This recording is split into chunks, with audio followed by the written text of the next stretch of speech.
Info et intox. Info et intox. Intox, info.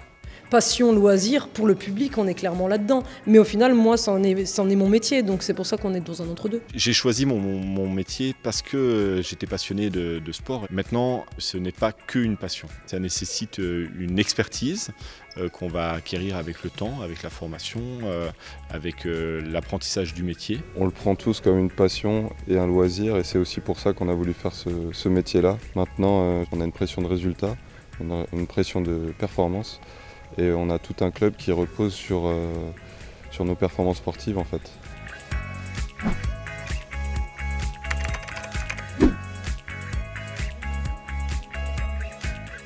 Info et intox. Info et un peu intox. Info et intox. Être sportif, oui, mais ça suffit pas. Parce qu'il faut savoir enseigner, être pédagogue.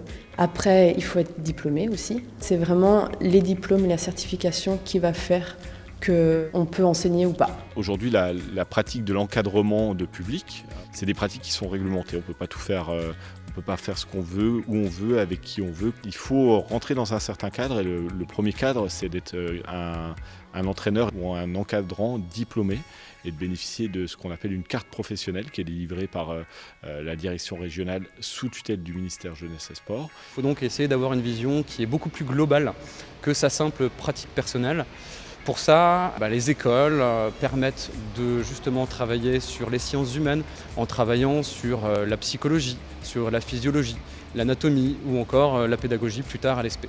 Quand on passe des tests de sélection, il y a les tests sportifs, mais comme dit, il y a aussi des entretiens, il y a des écrits, des rédactions.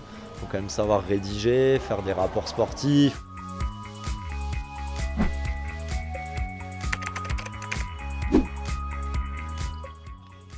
Intox. Intox. Intox. C'est vrai qu'il y a des sports où on est très médiatisé, notamment le football, le golf, le tennis par exemple, où effectivement les salaires sont très élevés.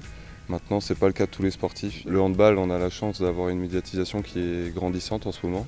On n'a pas à se plaindre au niveau de nos salaires. Maintenant, ça ne nous empêche pas de penser à la suite et à l'après-carrière parce qu'une durée de carrière, c'est à peu près 15 ans. Donc je pense qu'à 35-38 ans, on arrive au bout. Et à ce moment-là, il faut commencer à réfléchir à la suite et vaut mieux l'anticiper. Au-delà de l'aspect financier, il y a une pression permanente, il y a un risque de blessure qui est permanent, avec un risque d'arrêt net de la carrière.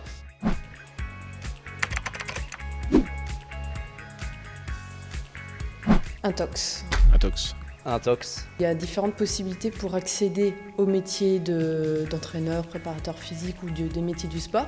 Le CQP, le BPGEPS, le DUST.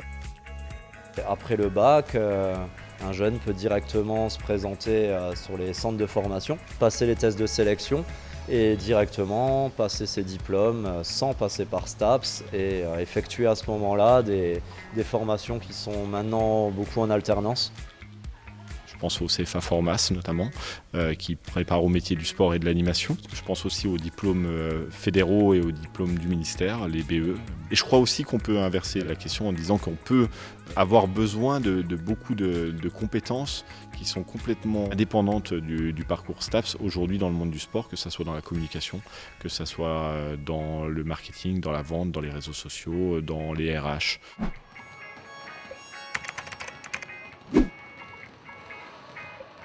Alors info et intox.